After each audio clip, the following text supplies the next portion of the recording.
যে আমার কিচেনের দুরবস্থা, এগুলো সব কিছু পরিষ্কার করতেছি, আমি আপনাদেরকে দেখাই। এই যে এখানে রসুন, এগুলো ব্লেন্ড করব।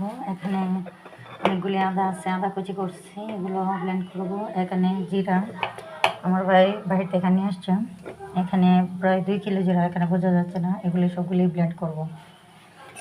তারপর এখানে আসছে স্টার কাবাব, তারপর জয়ফল, জয়ত্রী, পোস্তদানা, শাহি গোলমরিচ, সব একবারে গোলমরিচ টলমরিচ সব কিছু এগুলি ব্লেন্ড করবো। এগুলি হচ্ছে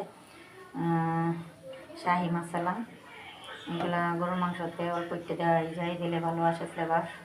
এই যে এখানে ট্যাং, হরলিক্স, এইগুলো পরিষ্কার করতেছি। এখানে হচ্ছে খুদের চাল, আর এখানে হচ্ছে আতপ চাল, এগুলো হচ্ছে পোলায়ের চাল। তারপর হচ্ছে এখানে গ্রিন টি, এটার মধ্যে কিশমিশ রাখা। এখানে হচ্ছে চাল বাদাম একসাথে ব্লেন্ড করে সাথে করে রাখছি আর কি। আর এখানে বিভিন্ন ধরনের মুগ ডাল থেকে শুরু করে মসুরের ডাল সহ অনেক কিছু খিচুড়ির জন্য রেডিমেক্স খিচুড়ি আর কি, এগুলো দিয়ে খিচুড়ি করা যাবে এটার ভিতরে রাখা। এখানে হচ্ছে কি বলে ওই যে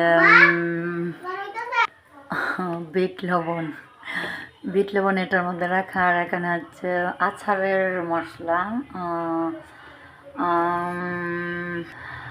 লাল মরিচ, শুকনো মরিচগুলা, আর হচ্ছে পাঁচফোড়ন, তারপর হচ্ছে এখানে অনেক কিছু আছে। এটা হচ্ছে চা, আর এটা হচ্ছে চায়ের মশলা রেডি করে রাখছি। এলাচ, দারচিনি এগুলি ব্লেন্ড করে চায়ের একটা মশলা বানাইছি। আর এগুলো হচ্ছে সিমের বিচি, শুকনো ভেজেও করা যায়, তারপর ভিজিয়ে রান্নাও করা যায় ভিজিয়ে রেখে। এখানে হচ্ছে জলপাই সেদ্ধ করে ডিপ ফ্রিজে রাখছিলাম, এগুলো দিয়ে আচার তৈরি করব। এই যে এখানে গুড়, আচারের জন্য গুড় রাখছি। তো এগুলো আসলে পরিষ্কার করে সব কিছু গুছাইতেছি, এই জন্য এলোমেলো অবস্থা। মানে ফ্রিজটাকেও একবারে অফ করে রাখছি, পরিষ্কার করব।